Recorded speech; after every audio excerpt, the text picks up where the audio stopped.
लेकिन वेस्ट दिल्ली में उनका घर हुआ करता था। और ये ना 2000 के आसपास की बात है। तो अब तो उसकी एज भी काफ़ी हो चुकी है इस लड़के की। लेकिन 2000 में जिस घर में वो रहा करते थे, उस घर में कोठी थी, मतलब अच्छा परिवार था, 2 भाई थे, उनके मम्मी पापा थे, सारे रहा करते थे घर के अंदर। तो सब कुछ अच्छा चल रहा था उनकी लाइफ में। उसके पापा किसी ज़माने में फैक्ट्री में जॉब करते थे, लेकिन फिर उनका कुछ ऐसा इतना अच्छा काम चला उनका कि एक पॉइंट के बाद उनकी अपनी खुद की भी 2-3 फैक्ट्रीज हो गई थी। सब कुछ उनका बढ़िया चल रहा था। और उस घर में, जिस घर में उनके साथ ये सब इवेंट्स हुए थे, उस घर में रहते हुए भी उनको 10-12 साल हो चुके थे और सब कुछ बढ़िया चल रहा था उनका। फिर क्या हुआ, 2000 के आसपास में उस लड़के का जो बड़ा भाई था ना, उसकी शादी की एज हो गई थी। तो उसके पापा ने बोला कि भाई अब लड़के की एज तो हो ही रही है और सब कुछ अच्छा चल रहा है घर पे, तो इसके लिए एक लड़की ढूंढ ली जाए। तो उसकी शादी करवाने के लिए रिश्ता वो ढूंढने लग गए। इन्हीं दिनों फिर उसके पापा ने अपनी फैमिली में ये शेयर किया, ये बताया कि जिन दिनों मैं फैक्ट्री में जॉब करता था ना, तो मेरा एक दोस्त था और वो बहुत अच्छा दोस्त था मेरा, और उसकी भी एक बेटी है जो कि शादी की उम्र की हो रखी है। और मैंने उसकी बेटी को देखा हुआ, बहुत सुंदर लड़की है, और फैमिली का, उसके परिवार का तो हमें पता ही है, बहुत अच्छा परिवार है। तो क्यों ना एक बार वहाँ चलते हैं उनसे मिलने, तुम लोग भी देख लो, अगर सब कुछ ठीक ठाक रहा तो फिर वहीं रिश्ता कर देंगे। तो उसके घर वाले तैयार हो गए, ठीक है पापा कह रहे हैं तो एक बार चलते हैं हम। तो उसी संडे को ये सारे उनके घर जाने को तैयार हो गए, उस जो इनके फ्रेंड का घर था। तो वहाँ पे गए तो लड़की को देखा, तो लड़की देखते ही पसंद आ गई इन तीनों को, मतलब मम्मी पापा और ये लड़का, 2 जो भी भाई थे, सबको लड़की पसंद आ गई। सुंदर थी लड़की, और फैमिली को तो ऑलरेडी जानते ही थे इसके पापा, तो फैमिली की तरफ से भी ऐसी कोई दिक्कत नहीं थी। लड़की को भी लड़का पसंद आ गया। अब सब कुछ पसंद आ गया इनको, रिश्ता इनका फाइनल हो गया कि भाई ठीक है रिश्ता करते हैं। और 1 महीने बाद की इनकी शादी की डेट रख दी गई कि भाई 1 महीने बाद शादी करते हैं। लेकिन यहाँ पे एक नोट करने वाली बात ये है कि जब ये लोग देखने गए थे ना उनको, लड़की वालों को, लड़की को देखने उनके घर पे गए थे, तब तक उनको ये तो पता था कि कोई देखने आ रहा है उनका, लेकिन तब तक ये नहीं पता था कि इनका बैकग्राउंड क्या है, कितने पैसे वाले हैं, कैसे क्या है, ये नहीं पता था। ये बाद में पता चला था उनको जब इन्होंने रिश्ता फाइनल कर लिया था। तो ठीक है, लड़के दोनों ने एक दूसरे को पसंद कर लिया और 1 महीने बाद की शादी की डेट रख ली गई। अब होता क्या है, ये पंजाबी फैमिली थी जिनके साथ में यह हुआ था, पंजाबी हिंदू फैमिली। तो इनके यहाँ पे ये था, नॉर्मली होता ही है कि कोई भी शुभ ऐसा कोई काम होने वाला होता है शादी ब्याह का, तो गांव में पितरों का कोई मंदिर होता था इनका, तो वहाँ पे जाके पूजा करनी होती है इनको। तो उन्होंने बताया कि इनके भी पंजाब में कोई जगह का नाम नहीं बताया, वहाँ पे इनके गांव में इनके पितर का कोई मंदिर था, तो वहाँ पे जाके प्रसाद चढ़ाना, कढ़ाई वढ़ाई करते हैं। हर फैमिली में, हर उसमें अलग अलग हिसाब होता है। तो इनका भी था कि वहाँ पे पूजा करके आनी है और उनको कुछ चढ़ा के आना है। तो शादी से करीब 15 दिन पहले का इनका बना प्रोग्राम कि भाई गाँव चलते हैं और वहाँ पे प्रसाद चढ़ा के आते हैं। तो ये तीनों ही जाने वाले थे, ये इसकी मम्मी, इसके पापा और वो लड़का जिसकी शादी होने वाली थी। लेकिन बाई चांस की बात है कि जिस दिन इनको जाना था उसे 1 दिन पहले इनकी खुद की फैक्ट्री, तो उसमें कोई काफ़ी अच्छा खासा इनका ऑर्डर आ गया था, तो उसके पापा नहीं जा सके वहाँ पे पंजाब में, इनके गाँव में। तो ये तीनों माँ बेटे चले गए अपना कार से वहाँ पे। तो उन्होंने जाके अपना पूजा वूजा की तैयारी करी। लेकिन अगले दिन जिस दिन पूजा होने वाली थी, उस दिन सारी तैयार हो चुकी थी, तो इसके पापा भी काम वाम खत्म करके वहाँ पे पहुँच गए पूजा के टाइम पे। अब वो पहुँच तो गए, लेकिन ये लड़का बताता है कि जब पापा वहाँ पे पहुँचे ना, तो हम ये देख रहे थे कि पापा का चेहरा उतरा सा हुआ है, बड़ा मायूस से हो रखे हैं वो, जबकि इतनी खुशी का माहौल था, मतलब रिश्तेदार वगैरह सब आ रखे थे, सब खुश थे कि लड़के की शादी होने वाली है, और फैमिली का पहला बच्चा था वो, इनका पहला लड़का था जिसकी शादी होने वाली थी। तो नेचुरल सी बात है, बड़ी धूमधाम से करते हैं ऐसे। तो इन्होंने फिर, लेकिन उस टाइम पे ज़्यादा कुछ नहीं पूछा, इन्होंने पूजा वूजा करी। पूजा होने के बाद में फिर उन्होंने पापा से पूछा कि क्या हुआ पापा, कोई परेशानी है क्या, कुछ बात हुई, आप ऐसे मतलब मायूस क्यों लग रहे हैं। तो इसके पापा ने बताया कि यार वो जो मेरा दोस्त है जिसकी बेटी से शादी होने वाली है, उसकी कल रात डेथ हो गई। अच्छा। तो ये सुन के सबको एकदम से शौक लगा कि अरे ये कैसे हो गया, मतलब इतने अच्छे मौके पे एकदम से इस तरह की न्यूज़ आने तो बहुत बड़ा अपशकुन माना जाता है, और गाँव में तो बहुत मानते हैं इन सब चीज़ों को। तो रिश्तेदार वगैरह थे, उन सब ने ये बात सुनी, तो सब ने बोला कि नहीं नहीं, ये तो बहुत बड़ा अपशकुन हो गया है, और अब उस घर में आपको रिश्ता नहीं करना चाहिए, मतलब उस लड़की से आपको रिश्ता तोड़ देना चाहिए। लेकिन कुछ लोग होते हैं जो कि थोड़ा सा उसूलों वाले होते हैं, आप बोल सकते हो। उसने बोला कि नहीं, वो तो मेरा दोस्त का परिवार है, उसके बच्चे हैं, उनके घर में तो ऑलरेडी इतना मुसीबतों का पहाड़ टूट चुका है, उसके पिता की डेथ हो गई, और ऐसे में अगर हम भी उससे रिश्ता तोड़ लेंगे तो ये तो अच्छी बात नहीं है। तो मतलब इन्होंने तो अच्छे के लिए सोचा था, तो इन्होंने रिश्ता नहीं तोड़ा। हालांकि इस बात पे इनके कई सारे रिश्तेदार थे जो कि नाराज भी हो गए थे कि तुम ऐसा अपशकुन होने के बाद भी उनसे रिश्ता नहीं तोड़ रहे हो, तुम्हें बिल्कुल नहीं करना चाहिए रिश्ता। लेकिन वो अड़े रहे कि नहीं, रिश्ता शादी होगी तो वहीं होगी, और वो माने नहीं।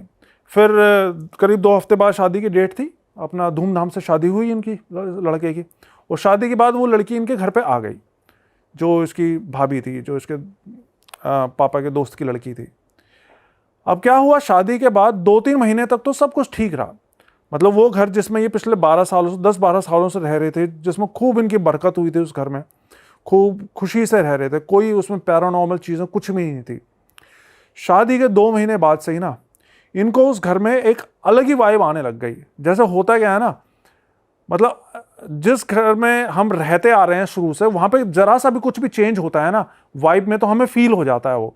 तो ये बताता है कि हमें वहां पे डर लगने लग गया था 2 महीने बाद से, जैसे कि कुछ बहुत गलत हो रहा है, कुछ गड़बड़ होने वाला है। अपने ही घर में डर रहे, अपने घर में उनको डर लगने लग गया। लेकिन ये समझ में नहीं आ रहा था कि ये सब हो क्यों रहा है, क्या ऐसा क्या हो रहा है, मतलब ऐसा अभी तो शादी हुई है, सब कुछ ठीक ठाक चल रहा है, ऐसा क्यों हो रहा है, ये समझ में नहीं आ रहा था। और जो लड़की के फादर की डेथ हुई वो नेचुरली हुई, वो भी पता लगेगा आगे। अच्छा, वो भी आगे पता लगेगा। तो अब इनको ये तो पता चल रहा था भी कुछ ना कुछ गड़बड़ चल रही है, नेगेटिविटी आ रही है घर में, लेकिन अभी तक भी इतना ज़्यादा ध्यान नहीं दे रहा था कि क्यों हो रहा है, कौन क्या कर रहा है, ये सब चीज़ें अभी क्लियर नहीं हुई थी। लेकिन फिर क्या हुआ, एक दिन सुबह सुबह इसके पापा, सबसे जल्दी इसके पापा ही उठते थे, सुबह मॉर्निंग वॉक वगैरह के लिए जाते होंगे। तो सुबह सुबह इसके पापा उठे तो बाहर गेट खोला ना उन्होंने कोठी का, गेट से निकले तो देखा कि इनके जस्ट गेट के सामने एक बकरे का कटा हुआ सर रखा हुआ है। हाँ, और उसके साथ में एक धागा रखा हुआ है, काले रंग का धागा लंबा सा। अब इसके पापा ने एकदम से ये देखा कि अरे ये कहाँ से ऐसी चीज़ आ गई, तो कोई भी नेचुरल से सकपका जाएगा एक बार के लिए। तो उसने भी जल्दी से घर के सब लोगों को उठाया, इन्होंने देखा कि ये उन्होंने देखा यार ये क्या क्या चीज़, मतलब ये हरकत किसने कर दी है। तो इन्होंने सोचा कि हो सकता है किसी शायद आस पड़ोस के किसी ने शरारत करी हो हमें परेशान करने के लिए। तो इसके पापा ने एक पन्नी ली, उसके अंदर वो सारी चीज़ें डाली, और थोड़ा सा दूर जहाँ पे कूड़े का ढेर होता होगा, मतलब आसपास का कूड़ा जहाँ इकट्ठा होता था, वहाँ जाके उसको फेंक दिया। उसके बाद घर आ गए। उसके बाद वो दिन तो इनका नॉर्मल गुजर गया। लेकिन फिर क्या हुआ, उसी रात से ही ये जब भी सोते हैं ना, तो इनको किसी औरत के रोने की आवाज़ आती है अपने घर के अंदर से। मतलब ये पता होता था कि घर के अंदर से, काफ़ी बड़ा घर था इनका, कोठी थी अच्छी खासी, तो ये पता था कि घर के अंदर से रोने की आवाज़ आ रही है, लेकिन कौन से कमरे से आ रही है, कहाँ से आ रही है, ये पता नहीं चलता था। और सभी को एक साथ आती थी या एक एक करके आई सब? नहीं, अब ऐसा ये तो नहीं बताया उसने कि भाई एक एक करके आई, लेकिन रात में आवाज़ सबको सुनती थी, आवाज़ सुनती सबको थी। इनको पता चलता था कि इनके घर में कोई औरत रो रही है। और ये जो हस्बैंड वाइफ जो नई वो आई थी, उसका बिहेवियर नॉर्मल था बिल्कुल? अभी तक बिल्कुल नॉर्मल था, मतलब अच्छी फैमिली टाइप में रह रहे थे वो, पति पत्नी का आपस में हाँ, सही था, बिल्कुल सही था, उनमें कोई प्रॉब्लम नहीं आई थी। तो रात में ये सब चीज़ें होने लग गई। तो 3-4 दिन तक तो इन्होंने इग्नोर किया कि भाई शायद हो सकता है बाहर से आ रही है आवाज़ें। लेकिन जब 3-4 दिन तक हर रात में इनके घर में रोने की आवाज़ें आती रही, तो इसके पापा का एक कोई फ्रेंड हुआ करता जो कि अच्छा खासा तांत्रिक, बताते हैं काफ़ी अच्छा तांत्रिक था, वो बड़ा तांत्रिक था। तो फिर एक दिन इसके पापा ने उस फ्रेंड को बताया कि भाई हमारे घर में पिछले कुछ दिनों से ऐसा ऐसा हो रहा है, और जिस दिन हमारे घर के गेट के पे वो सर रखा मिला था, उस दिन के बाद से ये सब चीज़ें हो रही हैं।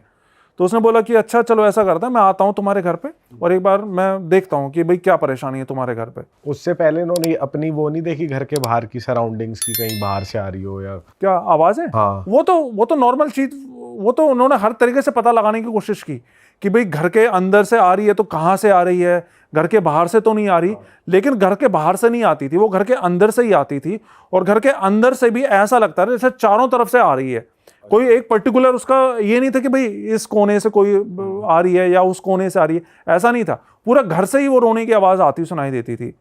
तो वो इसके पापा के दोस्त आए, वो तांत्रिक जो कि काफ़ी बड़े तांत्रिक थे, तो उन्होंने आके अपनी क्रिया वगैरह करी।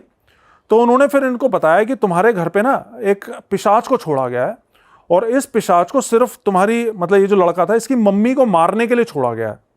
तो इसके पापा ने पूछा कि भाई मतलब मेरी वाइफ को मारने के लिए छोड़ा गया है, लेकिन ऐसा क्यों? हमने तो कभी किसी का कोई बुरा नहीं किया, और ना मेरी किसी से कोई दुश्मनी है, हमारा तो किसी से कोई लेना देना ही नहीं है, और रिश्तेदारी में भी हमारे सब अच्छे लोग हैं, तो हमारे साथ कोई ऐसा क्यों करेगा? तो उसने बोला कि इसका तो मैं अभी जवाब नहीं दे सकता हूँ, अभी पहले मेरे को क्रिया करके इसको वापस भेजने दो पिशाच को, इसके बाद मैं 2-4 दिन बाद तुम्हें बताऊंगा कि किसका क्या धरा है।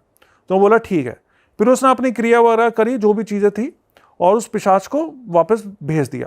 और पिशाच को भेजने के लिए कई तरह की चीज़ें भी उन्होंने मांगी थी, मिठाइयाँ, कई तरह की मिठाइयाँ, जो भी नॉर्मल तांत्रिक क्रियाएं होती हैं, उस तरीके से करके उन्होंने पिशाच को वापस भेज दिया।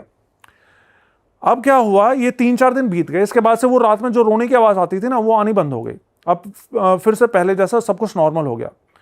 लेकिन फिर 3-4 दिन बाद क्या हुआ, फिर से एक सुबह इसके पापा सो के उठे ना, तो इनका जो दरवाज़ा था, जो मेन गेट, वो खोल के जैसे बाहर निकले तो देखा कि सामने फर्श के ऊपर एक हरे रंग का बड़ा सा कपड़ा रखा हुआ है, और उसके ऊपर मांस के लोथड़े से पड़े हुए हैं, और खून के छींटे पड़े हुए हैं वहाँ पे।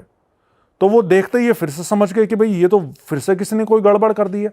लेकिन पिछली बार जो ये तांत्रिक दोस्त आए थे ना इनके, उन्होंने इनको ये बोला था कि भाई तुम्हारे घर पे अगर इस तरह की कोई भी चीज़ दोबारा से हो ना, तो इन चीज़ों को छूना मत तुम, ये छूना ठीक नहीं रहता। तो उसने ना छुआ नहीं, बल्कि पीछे वाले गेट से निकल के अपनी कार लेकर अपने उस दोस्त के पास पहुंचे, और उसको जल्दी से लेकर आ गए अपने घर पे। तो वो इनका वही तांत्रिक दोस्त वापस से आया इनके घर पे, देखा कि भाई वो सब चीज़ें वहाँ पे रखी हुई हैं, तो उसने अपने जो भी क्रिया वगैरह थी, मंत्र वंत्र थे, वो पढ़ने शुरू कर दिए। लेकिन इस बार क्या हुआ, जैसे ही उसने मंत्र पढ़ना शुरू करा ना, उसको खून की उल्टी हो गई वहीं की, अरे भाई तांत्रिक को। और जबकि वो अच्छा खासा शक्तिशाली तांत्रिक था, उसको खून की उल्टी हो गई, और खून की उल्टी होते के साथ ही वो तो उल्टे पाँव वहीं से भाग गया। उसने कहा कि भाई मैं अभी कुछ नहीं कर सकता हूँ, मेरे को यहाँ से जाना होगा, और वो फिर वहाँ से घर से भाग गया। अब वो चला गया तो वो तो सब चीज़ें वहीं पड़ी थी, मांस के लोथड़े उथड़े अभी भी घर के सामने पड़े हुए थे। फिर ये बताता है कि इसके पापा ने फिर से एक पन्नी ली, और वो सब चीज़ें उठाई, एक पन्नी में बांध के साथ में जो गंदी नाली थी उसमें फेंक दिया। लेकिन फिर उसी रात को इनके साथ में पता है क्या हुआ, रात में जब ये लोग अपने अपने कमरों में सो रहे थे ना, तो इनको घर के बाहर जो इनका वो तो हॉल था, जहाँ पे इनकी सारी डाइनिंग टेबल कुर्सियाँ उर्सियाँ रखी हुई थी, इनके सारी की सारी चीज़ें ऐसे उठ के मतलब ऐसे हवा में उड़ने लगी, जैसे कोई उठा उठा के उनको पटक रहा हो बुरी तरह, दीवारों से टकराने लगी, चकनाचूर होने लगी, किचन में जितने बर्तन थे सारे इधर उधर होने लग गए, हवा में उड़ रही है सारी चीजें। मतलब चीज ऐसे ऐसे जैसे मैं ये जैसे कप रखा हुआ है, इस कप को मैं उठा के दीवार पे फेंक के मारूंगा ना, तो इस तरीके से हो रहा था जैसे कोई उठा उठा के फेंक रहा है चीज़ों को। तो ये बताता है कि हमें उस वक्त ऐसा लग रहा था जैसे हमारे घर के अंदर पूरी कोई भूतों की भूचाल आ गया। हाँ, भूचाल आ गया, भूतों की पूरी फौज घुस गई है हमारे घर में, तो ऐसा लग रहा था हमको। और मदद वाला कोई था नहीं, क्योंकि एक वही थे तांत्रिक, और रात में ये मेरे ख्याल से 2-3 बजे की बात है जब इनके साथ में ये सब हो रहा था। तो जैसे तैसे पूरे मतलब एक कमरे के अंदर सारे के सारे दुबके रहे, और फिर जब सुबह दिन निकला ना, फिर इन्होंने जाके हॉल में देखा तो पूरे हॉल का सामान सारा तहस नहस हुआ पड़ा था। तो इसके पापा फिर से उस अपने दोस्त के पास गए, क्योंकि इनको समझ में आ गया था कि भाई ये तो कोई बहुत ही बड़ी मुसीबत घर में घुस गई है। तो ये अपने दोस्त के पास गए, तो दोस्त के पास गए तो देखा कि उसकी तो वैसी मरने की जैसी हालत हो रखी थी उसके दोस्त की, मतलब उसकी ऐसी हालत हो रखी थी वो बोल भी नहीं पा रहा था ठीक से। तो इसने अपने दोस्त को बताया सारी बात कि जी हमारे घर में तो ऐसा ऐसा हुआ, हमारा तो सारा सामान तहस नहस हो गया, और तुम भी वहाँ से उस दिन भाग गए थे, तो कुछ तो बताओ हमारे घर में ऐसी कौन सी चीज़ घुसाई है, कुछ तो हमारी मदद करो। तो उसने तांत्रिक ने बताया कि तुम्हारे घर में कोई भूत वूत नहीं आया है, तुम्हारे घर में एक सुलेमानी जिन को छोड़ा गया है। एक जिन है, सुलेमानी जिन? हाँ, जिन्नात की भी अलग अलग कैटेगरीज होती हैं, उसमें एक सुलेमानी जिन बताया जाता है। जब मैंने ये स्टोरी सुनी थी ना, तब मेरे को एक अलिफ लैला, आपको याद आता हो शायद, याद होगा, एक आया करता था अलिफ लैला, उसमें हुआ करता था एक कैरेक्टर सुलेमानी जिन। वो सुलेमानी जिन बताते हैं ऐसा कि ये जिन्नों का सरदार होता है, और उसमें बहुत बहुत ताकतवर होता है, ये मतलब बहुत शक्ति होती है, इसको हराना बहुत मुश्किल होता है, इसको काबू में करना। तो उसने बताया कि ये सुलेमानी जिन है, और इसको कोई काबू में नहीं कर सकता, और ये तुम लोगों की मौत बन के आया है, इसको सिर्फ तुम लोगों को मारने के लिए भेजा गया है यहाँ पे, और इससे अब तुम लोग बच नहीं सकते। तो उसके पापा ने उसको बोला कि भाई मेरे तो बच्चे हैं साथ में, मेरी तो फैमिली है, अगर तुम ही कुछ ऐसे बोलोगे तो फिर मैं कहाँ जाऊँगा। तो उसने बताया कि भाई देखो मैं तो कुछ नहीं कर सकता हूँ, लेकिन चूंकि तुम्हारी पूरी फैमिली की ज़िंदगी का सवाल है तो मैं तुमको एक रास्ता बता सकता हूँ। उसने बताया कि शिमला में एक जगह पड़ती है नालागढ़, और वहाँ पे एक बाबा है जिनको पीपल वाले बाबा करके बुलाया जाता है। तो उसने बोला कि वो एक अघोरी बाबा है, अगर तुम जा सकते हो तो जल्द से जल्द उन बाबा के पास जाओ, अगर तुम्हारी कोई जान कोई बचा सकता है ना तो सिर्फ वही बचा सकता है, नहीं तो तुम्हारा बचना बहुत मुश्किल है। और अगर आने वाली पूर्णिमा या अमावस्या पता नहीं क्या बताई थी, तब तक ये तुम सबको एक एक करके मार डालेगा, क्योंकि इसको ऐसा नहीं है कि तुम लोगों को परेशान करने के लिए या तुम्हारा बिजनेस चौपट करने के लिए भेजा गया है, इसको सिर्फ तुम लोगों को मारने के लिए ही भेजा गया है। वैसे अभी तक किसी फैमिली मेंबर को कुछ वैसे कुछ नहीं हुआ? नहीं, अब नहीं, अभी फिजिकल हार्म फैमिली में किसी को नहीं हुआ था, लेकिन वो पहले वाला जो पिशाच था उसके लिए उसने बताया था कि माँ को मारने के लिए भेजा है, लेकिन ऐसा अभी तक सेफ थे, मतलब मरे नहीं थे, कोई भी फैमिली में डेथ नहीं हुई थी। तो उसने कहा कि एड्रेस दिया उसका बाबा का, तो ये लोग उसी शाम को फिर वहाँ पे नालागढ़ जाने के लिए निकल गए। मतलब जो इनका बड़ा वाला लड़का था जिसकी शादी हुई थी कुछ दिन पहले, और उसके पापा, ये 2 लोग गए थे, बाकी इसकी मम्मी और छोटा वाला लड़का और इसकी भाभी, वो तीनों घर पे ही थे। तो रात में ही निकल गए, और अब दिल्ली से तो शिमला जाने में कई घंटे लग जाते हैं ना, तो रात में फिर एक जगह ये लोग थोड़ा सा रेस्ट करने के लिए, कुछ खाना वाना खाने के लिए एक ढाबे पे भी रुके थे। और ये बताते हैं कि इस ढाबे पे ये रुके, खाना वाना खाया, लेकिन उसके बाद जब इन्होंने गाड़ी स्टार्ट करी तो उनकी फिर गाड़ी भी स्टार्ट नहीं हो। मतलब इन्होंने, ऐसा नहीं था कि उस गाड़ी में कोई खराबी थी या कोई पुरानी गाड़ी थी, अच्छी भली गाड़ी थी, चलती कंडीशन में थी, बिल्कुल अच्छे से चला के लाए थे, लेकिन वहाँ पे इनकी गाड़ी स्टार्ट होने का नाम नहीं, मतलब 1 घंटा लग गया इनको, हर तरह की कोशिश कर ली लेकिन गाड़ी स्टार्ट नहीं हो रही इनकी। फिर इसके पापा ने किसी तरह अपने गाड़ी के अंदर हनुमान चालीसा वगैरह लगाई, तो इनकी गाड़ी अपने आप स्टार्ट हो गई।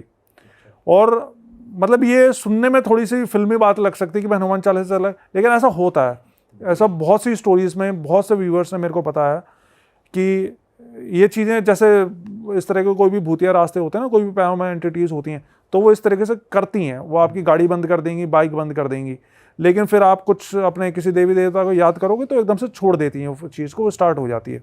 तो जैसे तैसे फिर इनकी गाड़ी स्टार्ट हुई, फिर ये ऊपर, मतलब वो ऊपर की तरफ पड़ता है बताते हैं एरिया, तो ऊपर की पहाड़ों की तरफ जाए, एक तो वैसे मतलब 2000 में तो वहाँ पे इतना अच्छा भाई रोड्स वगैरह नहीं बनी होंगी। तो जैसे तैसे ये पहुँचे ऊपर, तो ऊपर पहुँचने के बाद में मतलब सुबह के 4-5 बज गए थे, दिन निकलने वाला था। फिर एक कोई दुकान वाला था, कोई शायद चाय के खोखे वाला था, उससे उन्होंने पूछा कि भाई हमको जो है पीपल वाला बाबा के पास जाना है। तो उसने बोला कि भाई थोड़ा सा आगे जाके ना, वहाँ पे आपकी गाड़ी का रास्ता तो नहीं होगा, आपको गाड़ी खड़ी करनी होगी, वहाँ से आपको पैदल आगे जाना होगा। तो उसने बोला ठीक है। तो आगे गए, तो वहाँ पे सही में फिर एक जगह जाके रास्ता रुक गया था, वहाँ से जंगल स्टार्ट हो गया था।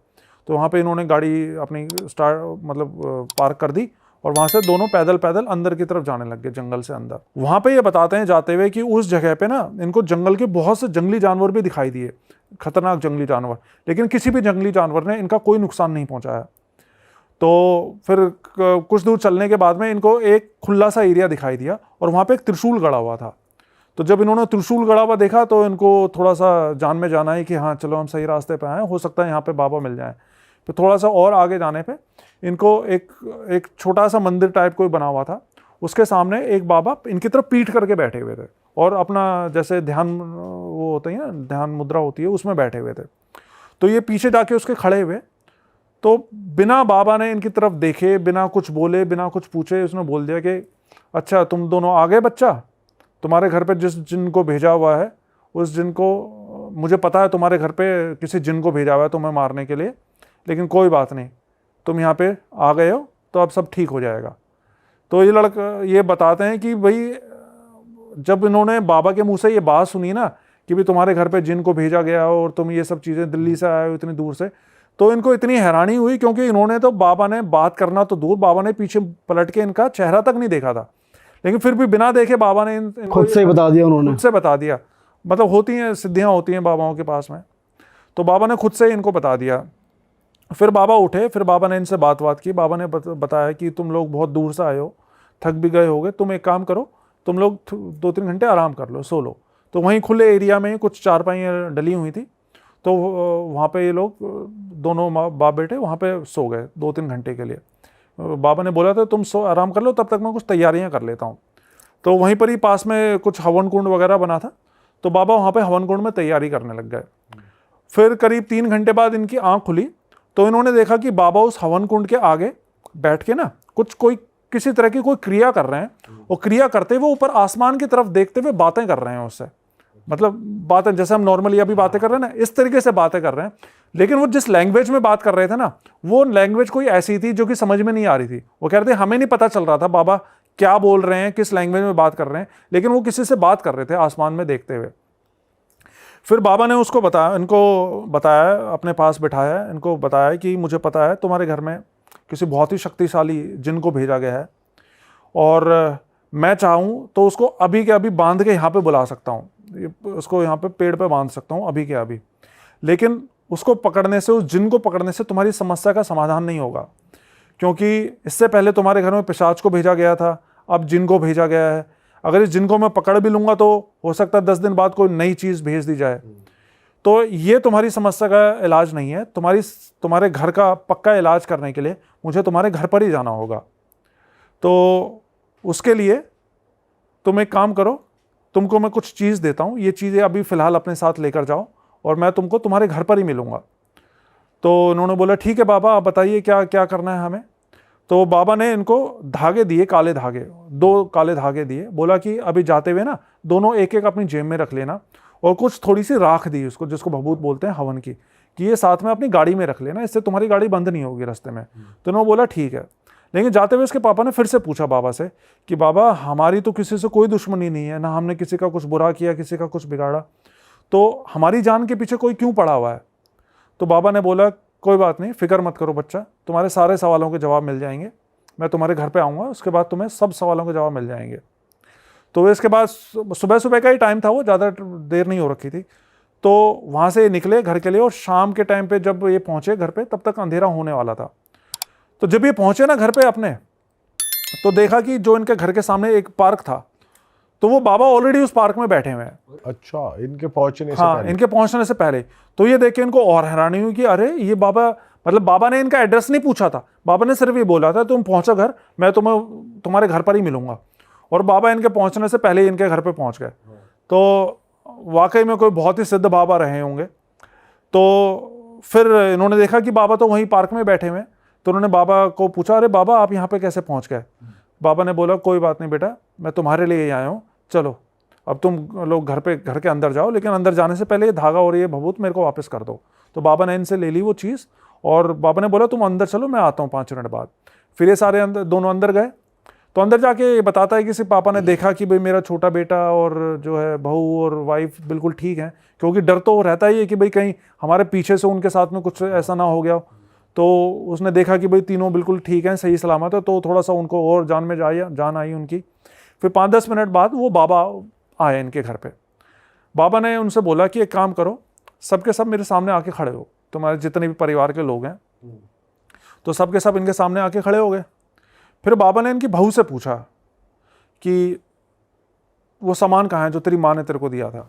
अच्छा, हाँ ऐसे ही डायरेक्ट कि वो सामान लेकर आ जो तेरी माँ ने तेरे को दिया है। तो इसकी बहू एकदम से सकपक आ गई कि नहीं, मेरी माँ ने कौन सा सामान दिया है, मेरी माँ ने तो कोई सामान नहीं दिया, मेरी माँ से तो मुझे मिले ही इतने दिन हो गए। तो बाबा ने बोला अच्छा ऐसी बात है, ठीक है, तो जो भी ये चीज़ कर रहा है ना इस घर के ऊपर, वो अभी 5 मिनट के अंदर यहाँ पे या तो पागल हो जाएगा या मर जाएगा। बाबा ने ये गुस्से से बोला उसको।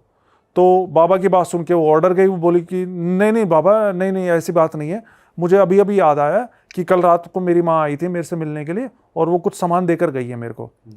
तो बाबा ने बोला अच्छा जा लेकर आ वो सामान, क्या है सामान लेकर आ। तो वो अंदर गई अपने कमरे में, अलमारी से एक पोटली निकाल के लेकर आई, हरे रंग की पोटली। तो बाबा को वो पोटली दी, तो बाबा ने वो खोली पोटली, तो उसके अंदर से 7 लौंग और कुछ सिंदूर और इस तरह की चीज़ें कुछ निकाली।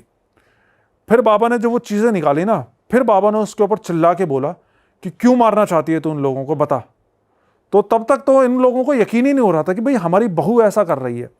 लेकिन फिर इसकी बहू ने अपने मुंह से सारी बात बताई इनको। इसकी बहू ने बताया कि मेरी माँ जो है वो तांत्रिक के चक्कर, इन सब बाबा बाबाओं के चक्कर लगाती है, बहुत सालों से लगाती आ रही है। तो जब ये रिश्ता हमारे पास में आया और हमें पता चला कि ये लोग इतने पैसे वाले हैं, तो मेरी माँ के और मेरे मन में लालच आ गया। तो हमने सोचा कि शादी के बाद अगर ये लोग मर जाएं तो इनकी सारी प्रॉपर्टी हमारी हो जाएगी। और ये सोच के मेरी माँ ने इनके ऊपर में ये सब चीज़ें करवाना शुरू कर दिया। और वो सब चीज़ें जो इनके घर में होती थी ना, वो और कोई नहीं, इसकी माँ करती थी इस लड़की के थ्रू, अपनी बेटी के थ्रू। तो यही रखती थी सारा ये सामान? रखती थी और वो भिजवाती थी इसकी, उस लड़की की माँ। तो और फिर इसके पापा की मौत कैसे हुई थी इस लड़की के, उसका भी ये बात भी खुली। बाबा ने फिर पूछा, अब ये बता कि तेरे बाप की मौत कैसे हुई थी, तेरे पिताजी कैसे मरे थे। तो इस लड़की ने बताया कि जब मेरे पिताजी को ये बात पता चली ना कि हम ऐसा ऐसा करना जा रहे हैं, मेरी माँ ऐसा ऐसा करना चाहती है कि भाई शादी के बाद 2-4 महीने में इनको ख़त्म करके इनकी सारी प्रॉपर्टी हथिया लेना, तो मेरे पापा ने इस चीज़ के लिए साफ मना कर दिया था कि नहीं, वो मेरा दोस्त है, मैं ऐसा नहीं होने दूंगा, मैं तुम्हारे बारे में उसको बता दूंगा, मैं रिश्ता ही तोड़ दूंगा। तो उस अपने पिता को रास्ते से हटाने के लिए मैंने और मेरी माँ ने मिलकर हमारे पिता की हत्या कर दी, पिता का ही खून कर दिया। तो अपने बाप को भी इस लड़की ने अपनी माँ के साथ मिलकर मारा था। फिर इसके जो बाबा थे, अब सारी तो इनकी पोल पट्टी खुली चुकी थी। लड़की दौरान जो जैसे जिन वगैरह थे उन्होंने कुछ करा नहीं अब तक, जैसे वो जो जिन छोड़ा गया था। हाँ, हाँ, वो जिन छोड़ा गया था इनके ऊपर। हाँ, तो घर में कोई हरकत नहीं हुई? इतने बाबा थे वहाँ? एक अभी वो कॉल करेगा, जस्ट मैं जो बताने जा रहा था, वो अभी बाबा उसको बुलाएगा जिन को। अच्छा। हाँ, मतलब ऐसा है ना, कुछ चीज़ों कुछ केसेस में तो अपने आप चीज़ें सामने आ जाती हैं, कुछ केसेस में उनको सम्मन करना पड़ता है। तो फिर बाबा ने इसको, जब ये सारी चीज़ें खुल गई इसके सामने, फिर बाबा ने इनको बोला कि अब तुम्हें पता चल गया है ना कि कि मैं यहाँ पे क्यों आया हूँ। मैं चाहता तो वहीं पर ही उस जिन को बुला देता, लेकिन उससे तुम्हारा घर का समाधान नहीं होता, क्योंकि कल को ये फिर और कोई हरकत करती। तो इस वजह से मुझे यहाँ पर आकर तुम्हारे बीच में इसके मुंह से ही ये उगलवाना था, क्योंकि अगर मैं भी ये चीज़ बात बोलता तो तुम लोगों को हो सकता है यकीन नहीं होता मेरी बात पे, क्योंकि ऐसी बात पे तो बड़ा मुश्किल हो जाता ना यकीन करना। तो फिर बाबा ने बोला कि अब तुम्हें सच्चाई पता लग गई है ना, तो अब मैं इस जिन का इलाज करता हूँ। फिर बाबा ने अपने जो भी क्रिया वगैरह थी, मतलब उन्होंने एक झोला ले रखा था, उसमें से कुछ राख वाख निकाली, उन्होंने मंत्र वंत्र पढ़ के पूरे घर में इधर उधर फूंका। तो जब वो फूंका ना, तो ये बताते हैं कि इनका एक कमरा था, कोई पर्टिकुलर कमरा नहीं था, एक कमरा था, उस कमरे से लंबा सा काला साया निकल, धुएं जैसा। वो सबको दिख रहा है, सबने देखा? हाँ, सब घर के वही हैं, हॉल के अंदर ही। और सामने आके खड़ा हुआ उस बाबा के, और जोर जोर से हंसने लग गया वो साया कि अघोरी तुझे क्या लगता है, तू मुझे हरा देगा? मैं सुलेमानी जिन हूँ, सुलेमान नाम है मेरा, और ये सब कुछ छोड़ छाड़ के यहाँ से चला जा, नहीं तो हो सकता है इस फैमिली से पहले तेरी जान मुझे लेनी पड़ जाए। तो वो बाबा को ही धमकी दे रहा है उल्टा, मतलब डरने के बजाय। तो बाबा ने कई तरह की क्रियाएं वगैरह करी, लेकिन उसको ऐसा लग रहा है जैसे कोई असर ही नहीं हो रहा उस जिन को। वो खड़ा अपना हंस रहा है वहाँ पर जोर जोर से। फिर बाबा ने इनसे बोला कि तुम एक काम करो, तुम सारे घर से बाहर निकलो, मैं कुछ करता हूँ। फिर ये सारे घर से बाहर गए। फिर घर से बाहर जाते हुए भी इनको उसके जिन के हंसने की आवाज़ सुनाई दे रही थी, लेकिन फिर 10-15 मिनट बाद, मतलब जो भी आवाज़ें आ रही थी हंसने वसने की और ये सब चीज़ें, वो सब कुछ शांत हो गई। और फिर दरवाज़ा खुला और वो बाबा बाहर निकल के आए। तो ये बताते हैं जी कि जब हम बाहर खड़े हुए थे तो हमें यही लग रहा था कि कहीं बाबा के साथ ही कुछ गलत ना हो जाए कि इतना ताकतवर जिन है। लेकिन जब दरवाज़ा खोल के बाबा बाहर आए तो थोड़ा सा हमारी भी जान में जान आई कि चलो सब कुछ ठीक हो गया है। फिर बाबा ने इनको बताया कि मैंने उस जिन को पकड़ लिया है, लेकिन मैंने उसको मारा नहीं है, मैंने उसकी जान बख्श दी है इस शर्त के ऊपर कि जिसने उसको भेजा है वो उसी की जान लेगा।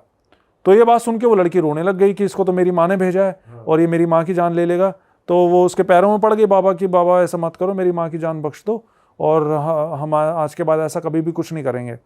तो बाबा ने बोला ठीक है, मैं तेरी माँ की जान बख्शता हूँ, लेकिन आज के बाद तू इस घर को छोड़ के चली जाए और आज के बाद इन लोगों की तरफ पलट के मत देखियो कभी भी, और अपनी माँ से बोल दियो कि इनका कभी बुरा करने की ना सोचें। तो उसने बोला ठीक है बाबा, अभी तो रात हो रही है, मैं जैसे ही सुबह दिन निकलेगा मैं दिन निकलते ही यहाँ से चली जाऊँगी इनके घर से।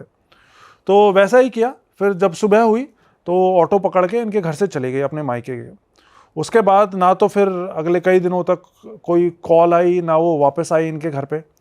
लेकिन फिर बाबा जब सुबह जा रहे थे इनके घर से ना, तो बाबा ने बोला कि ठीक है मैं जा रहा हूँ तुम्हारे घर से, लेकिन जाते हुए मैं तुम्हारे घर को एक बार सुरक्षा कवच से वो कर देता हूँ, बांध देता हूँ, जिससे कि अगर दोबारा से कोई भी तांत्रिक प्रयोग या कोई चीज़ भेजी जाती है तुम्हारे घर पे, तो मेरे को वहाँ पे अपने धाम में बैठे बैठे पता चल जाएगा कि भाई तुम्हारे घर पे कुछ चीज़ आई है, और मैं वहीं उसको बांध के बुला लूँगा।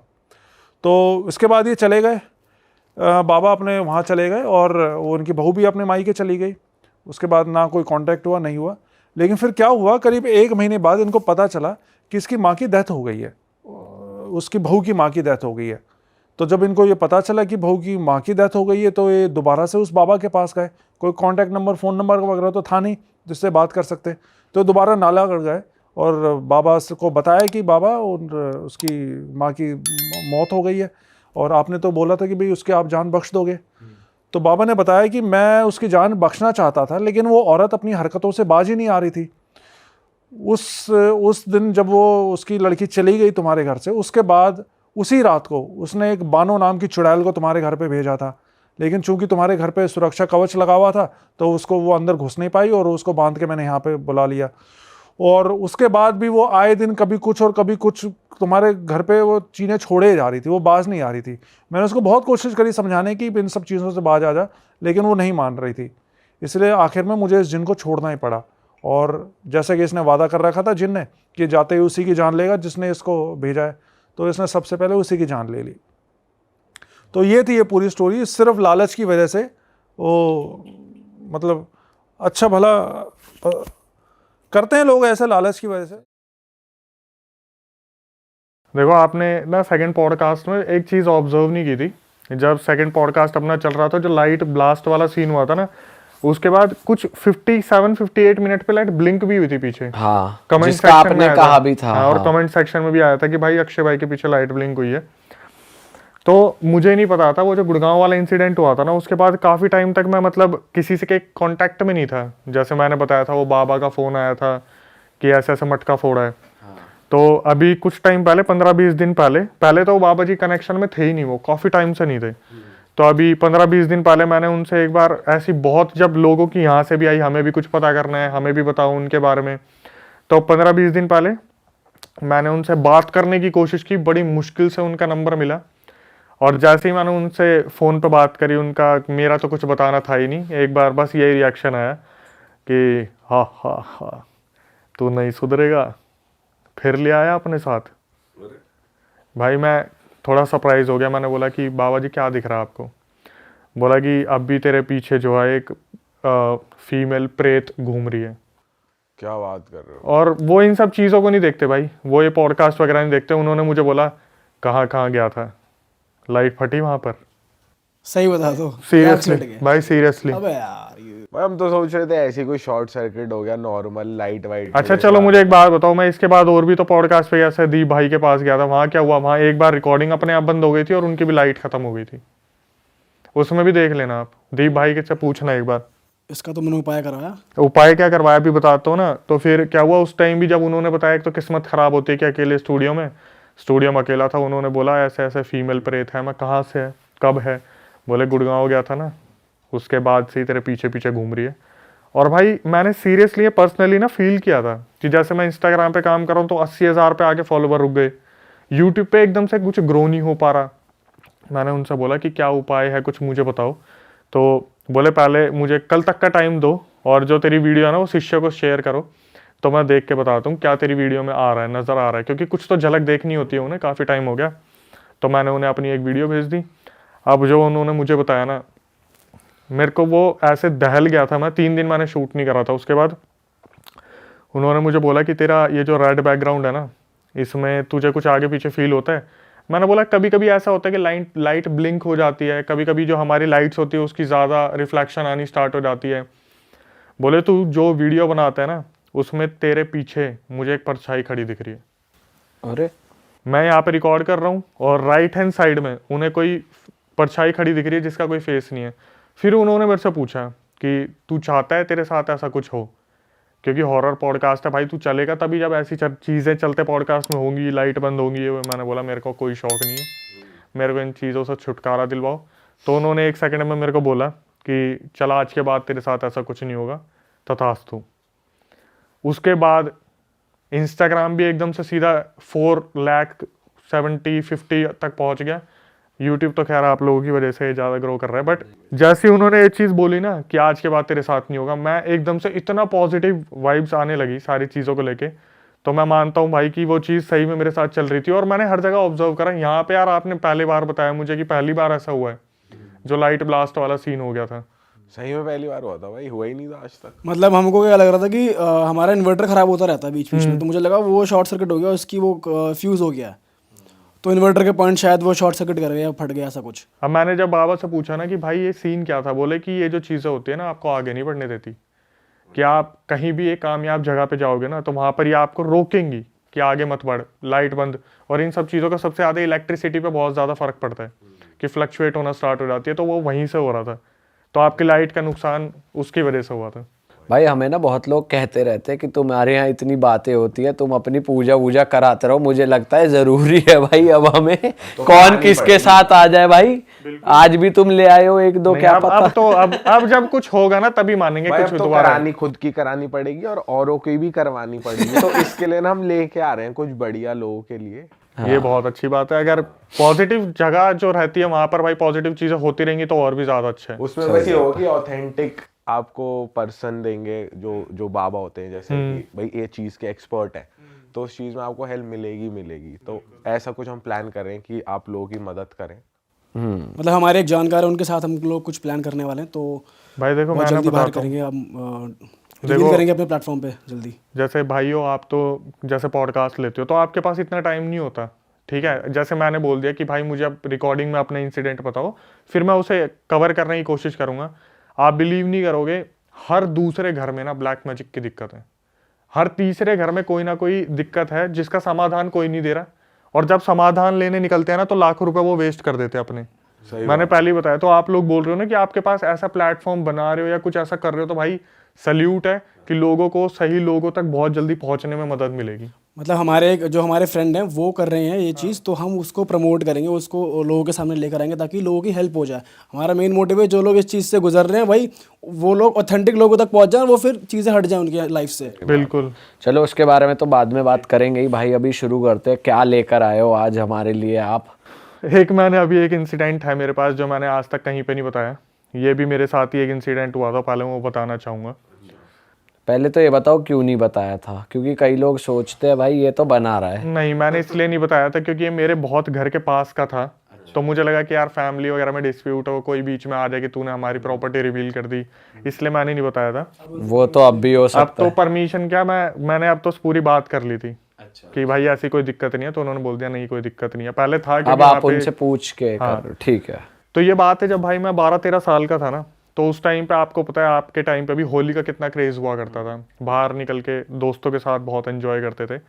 तो 12-13 साल पहले क्या था, हम द्वारका में रहते हैं, तो हमारा घर बन रहा था, काफ़ी टाइम पुराना घर था। हमने सोचा न्यूली कंस्ट्रक्ट करवाते हैं इसे, तो हम द्वारका सेक्टर में मूव कर गए थे बहुत टाइम के लिए, मतलब लगे थे 6-7 महीने लग गए थे हमें।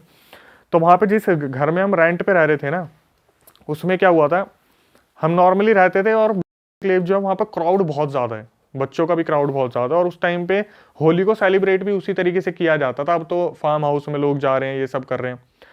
तो क्या हुआ वहाँ पर ना, एकदम से हमारे वहाँ पे मतलब साइड वाले घर में जिसमें हम रहते थे, उसके साइड वाले घर में कपल रहता था। जो फीमेल थी वो हिंदू थी और जो मेल था वो मुस्लिम था। अब वो बहुत ज़्यादा रिच फैमिली से नहीं थे, उनका परिवार जो था बहुत बेसिक फैमिली से था, लेकिन उनकी ना हमेशा आपस में लड़ाई हुआ करती थी। हमारे घर के साइड में थे जिसमें हम रेंट पे रहते थे। अब लड़ाई किस बात को लेके होती थी, जो हस्बैंड था मुस्लिम, वो पीता बहुत था और वो पी के आता था शाम को अपनी दिहाड़ी वगैरह जो भी लाता था, और हम बच्चे वहाँ पहुँच जाते थे। वो उसका खुद का जो बच्चा था वो दादा दादी के पास पल रहा था, तो वो हमें बहुत प्यार करता था, हम जितने भी मोहल्ले के बच्चे थे। वो क्या करता था, कुछ खाओगे कुछ खाओगे, हम बोल देते थे हाँ ये OS खिला दो, जो उस टाइम पे आया करते थे छोटे छोटे स्नैक्स, वो खिला दो वो खिला दो। तो उसके क्या होता था, वो ना इतना प्यार करते थे, वो जैसे अगर 250 रुपये कमाए तो 100 रुपये की पी ली, 50-60 का हमें कुछ खिला दिया। घर पे जब कुछ जा रहे हैं तो फिर जब कोई फेस्टिवल आ रहा है उसके लिए मिठाइयों के लिए पैसे नहीं हुआ करते थे। इनकी इस बात पर डिस्प्यूट होती थी, हम छोटे थे हमें पता नहीं था। क्रिकेट खेलते थे, उनके घर में बॉल चली जाया करती थी तो गेट खोल दे करते थे, बहुत नॉर्मल चल रहा था सब कुछ। होली वाला दिन था और जैसे हम सुबह हमने होली वगैरह खेली, तो हमने दोपहर में ब्रेड पकौड़े वगैरह खा लिए अपने आराम से। फिर हम थोड़ा रेस्ट करने जाते कि भाई सुबह से होली खेल रहे हैं, तेल लगा हुआ है, उतारा, सब कुछ करा, रंग उतार दिए। क्या हुआ, हमें मेरे को ना मतलब साइड वाले घर से चिल्लाने की आवाज़ें आने लगी। एकदम से हाहाकार सा मच गया। मैं नींद में था, मेरी नींद एकदम से खुली, तो मैं बाहर की तरफ भागा देखने के लिए। मुझे लगा बच्चे फिर होली खेल रहे हैं और साला बुलाया नहीं हमें। तो भाई साइड वाले घर में क्या हुआ, वो मियाँ बीवी जो थे ना, वो आपस में लड़ रहे थे। हमारे जाने पे हमें जो दिखा वो आप सुनोगे, थोड़ा शौक हो जाओगे। जब मैं साइड वाले घर में गया, मैंने देखा वो जो फीमेल थी ना, वो 90% जल चुकी थी। क्या बात कर रहे हो? और वहां पे जो चौतरे होते हैं ना पुराने वाले, जो गोबर के लेप के बनते हैं, तो वो चौतरा था। और वो फीमेल जो थी 90% जल चुकी थी, और हमारे सामने ना ऐसे लिपट रही थी गोबर में, मतलब उस लेप में, कि मुझे बचा लो, मुझे बचा लो। जल रही है वो बुरी तरीके से। उसका जो पति था वो वहां से जा चुका था। अब हमने ये जो इंसिडेंट था ना, सामने सामने देख लिया। हमारी फैमिली चाहती नहीं थी ऐसा हो। तो इतने में मेरी दादी मम्मी आई कि इसे अंदर लेके जाओ, अंदर लेके जाओ, बच्चे क्या देख रहे हैं। तब हमें कुछ भी समझ नहीं आया। फिर हमें थोड़े दिनों बाद पता चला कि वो जो फीमेल थी ना, वो हॉस्पिटल में मर चुकी है। और हुआ क्या था, उनके बीच में आपस में लड़ाई हो रही थी। होली जो थी उसके फेस्टिवल के उनके पास पैसे नहीं थे कि हम सेलिब्रेट कर पाए, मिठाइयाँ वगैरह मंगवाए। तो फीमेल ने क्या करा, वो जो पुराना स्टोव होता है ना, आपने देखा होगा, पुराना मिट्टी तेल से जो चलता है, उसने उसके ढक्कन खोले और अपने ऊपर पूरा मिट्टी तेल घेर लिया। और अपने पति को उसने धमकी दी इस तरीके से करके कि हमारे पास आज मिठाई के भी पैसे नहीं है, अगर तुमने इन बच्चों पे खर्च करे ना तो मैं खुद को जला लूंगी, आज मेरी कसम खाओ कि तुम ऐसा नहीं करोगे। उसने तिल्ली जलाई हाथ में, और आपस में बात कर रहे थे। तो ये डरा रही थी उसे कि मैं ऐसा कर लूंगी। उसने क्या करा, हस्बैंड ने बोला हाँ हाँ मैं तेरी कसम खा रहा हूँ, मैं नहीं खर्च करूंगा आज के बाद पैसे। इसने क्या करा, तिल्ली फेंक के मारी, और वो गलती से मिट्टी के तेल में जाके गिर गई। और वहीं पे इसमें आग लग गई। इसका पति वहां से डर के मारे भाग गया कि पब्लिक पीटेगी, अपनी बीवी को जला दिया, ऐसा वैसा होगा। तो थोड़ी देर में एम्बुलेंस आई, एम्बुलेंस उसे हॉस्पिटल लेके गई। अब हमें बस इतना याद है कि हमारे घरों में ना ये डिस्कस होता था, यार बच्चे छोटे हैं और उसको हम यहाँ पे नहीं आने देंगे, बॉडी को हॉस्पिटल में उसको जो भी होगा हो जाएगा। भाई क्या हुआ हमें नहीं पता, उस फीमेल को हॉस्पिटल में ही सब कुछ कर दिया। उस घर को ना फिर उस टाइम पे खाली करवा दिया गया। वो हस्बैंड वाइफ दोनों वहाँ से चले गए। वाइफ तो डेथ ही हो गई थी, हस्बैंड भी चला गया। फिर वहाँ पे ना हुआ मौत का तांडव असली जो होता है। वहां पर जैसे होता है ना, ठेकेदार होता है, उसके अंदर बहुत सारे वो कारीगर आ जाते हैं जो सीमेंट वगैरह का काम करता है, कोई कारपेंटर का काम करता है। तो वो लोकेशन उनको दे दी कि यहाँ पर 3 कमरे हैं, तो जितने भी कारीगर है बल्क में रह लेंगे। तो वहां पे एक कमरे में 10 लोग, दूसरे कमरे में 10 लोग, तीसरे कमरे में 10 लोग, और वो जमीन पर सोते थे। हम वहां पे आते जाते रहते थे क्योंकि हम क्रिकेट खेलते थे, बॉल चली जाती थी वहां पे। तो क्या हुआ, आए दिन ना वहां पे कोई ना कोई खतरनाक इंसिडेंट होता था। जैसे मान लो कोई एक बंदा है, वो पी के अगर वो आया है ना, तो रात को टॉयलेट यूज करने जाएगा, तो सुबह वो आराम से, मतलब वो लड़ लुड़ा के उस चीज से आ जाएगा। लेकिन जो कोई कमजोर दिल का जाता था ना, तो वो बेहोश मिलता था वॉशरूम में। ऐसा क्या होता था वो? बताता हूँ ऐसा क्या होता था। जब सुबह उससे पूछते थे ना कि क्या हुआ भाई, तू एकदम से बेहोश मिला, अंदर से बंद कर रखा था गेट उसने, तो बताता था कि किसी चीज ने रात को मेरा पैर पकड़ लिया। तो वो जो फीमेल जल के मरी थी ना, वो अक्सर वहां पर अपनी प्रेजेंस फील करवाया करती थी। और ये इंसिडेंट मेरे को कैसे कंफर्म हुआ कि हाँ ये सच है, उस टाइम पे मैं मूवी देखने के लिए पीछे वाले कमरे में टीवी लगा हुआ था, वहां पे सोया करता था। बहुत लंबे टाइम तक वहां ये हरकतें हुई हैं।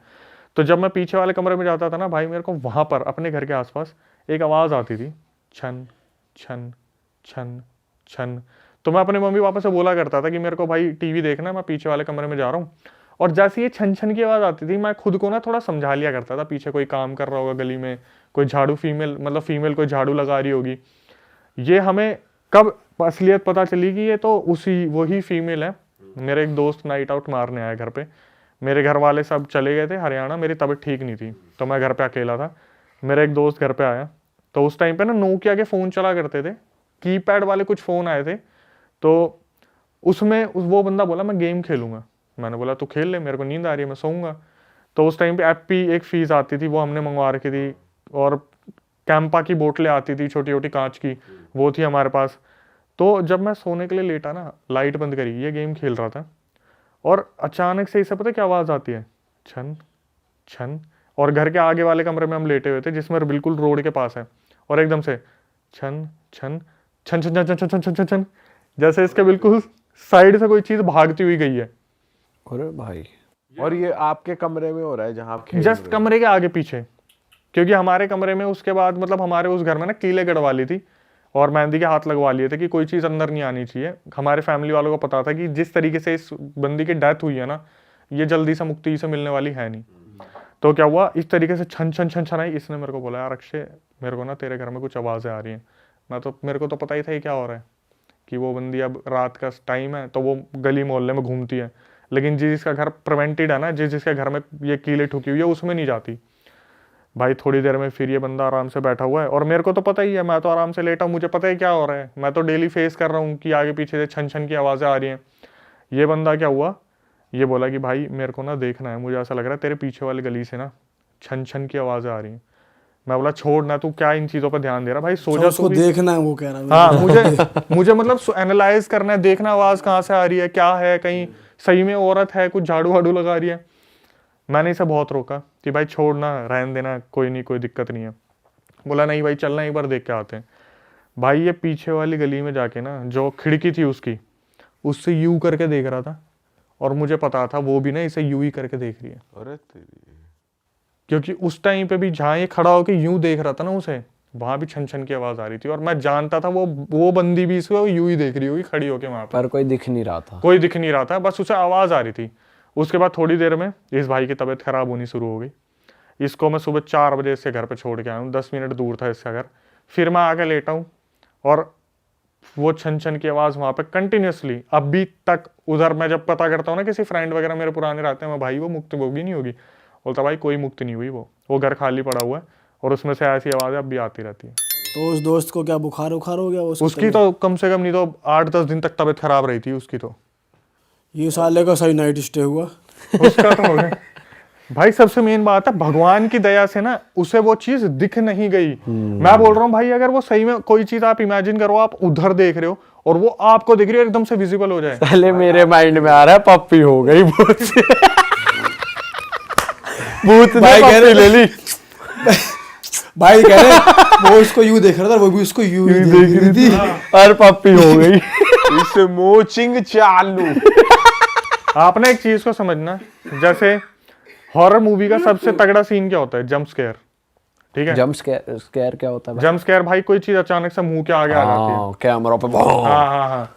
तो मैं यही सोच रहा था, अगर इसके साथ ये इंसिडेंट यहाँ हो गया, मेरे को ये जवाब देना पड़ेगा मरा कैसे। मेरी बात पे तो कोई भरोसा करेगा नहीं। और मैं खुद को मैं 3-4 महीने में प्रिपेयर किया है ना मैंने, कि भाई मैं तो छन छन सुनता आ रहा हूँ। जब बोलते हैं ना कि इस फील्ड में आप हो और बार बार देख रहे हो, तब आप पक्के हो जाते हो, जैसे कारीगर काम कर करके होते हैं। मैं सोच रहा हूँ इसको कोई आइडिया नहीं है इस बारे में, और ये बंदा झाँक रही हूँ करके, गलती से अगर इसके सामने ब्लैक एंटिटी आ गई, ये मरेगा पक्का। और भाई जो लेबर थी वो कब तक रही थी वहां पे? वहां पर लेबर जो रही थी वो तो बहुत टाइम तक रही थी, कम से कम 6 महीने, 1 साल, 2 साल तक रही थी। भाई लेबर तो थोड़ी ढीठ भी हो जाती है। यही तो बात है कि कर रहा है, कम जा रहा है, दिहाड़ी पौवा पिया। पौवा पी गया यार, उनका क्या है, पौवा पिया और नशे में धुत, कौन एंटिटी आ जाए। हाँ, वो डरते कहाँ है ज्यादा भाई इसलिए तो एंटिटी भी बाहर घूम रही है, अंदर लेबर उसे परेशान करती होगी, चल बाहर को। देखो एक चीज को समझो भाई, आज मेरे पास कुछ करने को नहीं है ना, और मुझे अपने घर पे पैसे भेजने हैं, तो मैं भूत प्रेत के बीच में भी सोऊंगा। तो लेबर की तो भाई मजबूरी है ना, कि उनको तो सोना ही सोना है। अब जब उन्हें पता है, उसमें एक इंसिडेंट तो ऐसा हुआ था, मैं बताना भूल गया। उसमें क्या हुआ था, जिसने पूरे मोहल्ले को परेशान कर दिया था। 2 लड़के आए थे, उसमें दोनों भाई थे और बहुत गरीब फैमिली से थे। तो एक वॉशरूम था और एक बोलते हैं ना नहाने का और फ्रेश होने का अलग होता है, तो 2 बनाए हुए थे उसमें। दोनों भाइयों की किस्मत इतनी बुरी है, नए नए आए थे वो, तो एक ने बोला चल तू नहा ले, मैं इतने फ्रेश हो लेता हूँ। दोनों एक साथ घुसे वो, ठीक है, दोनों एक साथ घुसे थे। बीच में एक गेट था। इस गेट को भाई बहुत देर तक ना वो खुला नहीं। जो बंदे वहां पे रह रहे थे आसपास, वो बंदे उस घर में रह रहे थे, उन्होंने बहुत देर तक तो वेट करा कि दोनों भाई ये गए हुए अंदर, और काफी टाइम से गेट खुला नहीं है। पता है मेरा दिमाग कहाँ चल रहा होगा। कह रहे वो दोनों नहाने घुसे और उनके बीच में एक गेट। अरे पहले ना गेट ऐसे होता है भाई, ये कैसा गेट? भाई साइकिल खोलने वाला साइकिल यूं खुल रही है। अच्छा, तो वो क्या हुआ था, दोनों भाइयों के मतलब पार्टीशन, उसमें गेट इस हिसाब से बनाया हुआ था कि दोनों मतलब जो बंदे हैं ना अंदर, उधर एक ही बारी में सफाई कर ले, इधर से इधर तक बार बार ना आना पड़े, क्योंकि वो कच्चे लेप का बना हुआ था। और कच्चे लेप में पैर रखते हैं ना आप, तो बहुत फिसलन हो जाती है। आपको पता होगा, गीले पैर रखो तो कच्चे लेप पे फिसलन होती है। तो 2-3 बार गिरे थे लोग। तो उनके बीच में गेट था, वॉशरूम और उसके जो फ्रेश होने वाला था। दोनों भाई साथ में घुसे थे। और क्या हुआ, काफी टाइम तक ना जो बाहर बैठे बंदे थे उन्होंने वेट करा उनका। जब उनके दरवाजे खोले गए तो दोनों भाई अंदर थे और दोनों भाई किस हालत में मिले थे। दोनों भाई वहां पे बेहोश पड़े थे। एक के दांत निकाल दिए थे और दूसरे ने नाखून निकाल दिए थे। अरे दोनों के, एक के मुंह से ब्लड बह रहा था और एक के नईल से बह रहा था। इनमें से कोई एक जना प्लास लेके गया था अंदर, मे भी शायद पोजेस हुए थे बहुत बुरी तरीके से। एक ने दूसरे पे नाखून निकाले और एक ने इसके दांत निकाले थे। दोनों भाई बेहोश पड़े मिले थे अंदर। साले प्लास क्यों लेके गए अंदर? भाई कुछ लोग ना बहुत ऐसा लग रहा है तगड़ी कब्जी तगड़ी थी। हग्गा प्लास से निकालना पड़ रहा है। भाई लेकिन प्लास बाथरूम कई बार ना आप कई बार नोटिस करोगे, कई बार ना बाथरूम के अंदर ना पुरानी बिजली की तार हुआ करती थी और उनका ना रात को शॉर्ट सर्किट हो जाता था, तो तार को बांधने के लिए प्लास कभी कभार वहीं रख देते थे। याद ये हो सकता है कि वहां रखा हो, लेके ना गए हो। अगर वो चल पोजेस भी लेकिन है, कह तो रहे भी ना वो हाँ लेके पोजेस हो जा गए थे। सकता है हाँ, अगर वो कि पोजेस भाई- हो गए तो ले गए। भाई वो छोटी उम्र के थे, 16-17 साल के थे, और जो वो पहले रहने वाले थे वो बड़े लोग थे। तो जो छोटे लोग आए, मतलब बच्चे टाइप आए थे ना, वो बहुत इजीली पोजेस हो हाँ जाते हैं इन भाई, चीजों उन से। पे तो असर जल्दी हो जाता है। सही कह रहे भाई लेकिन ये तो अलग ही सीन है। अरे वाह, आपने ये वीडियो यहाँ तक देख ली भाई, तुमने हमारी मेहनत सफल कर दिया। तुम ही लोग हो असली रियल हिट। और अगर आपको बहुत मजा आ रहा है ऐसी क्लिप्स में, ऐसी वीडियोस में, तो फटाफट जाइए प्लेलिस्ट पे बिंज वॉच कीजिए और सारी वीडियोस देख डालो और मौज काटो। That is it. हम मिलेंगे नए पॉडकास्ट में, नए क्लिप में। Till then bye bye, see you, take care, do subscribe.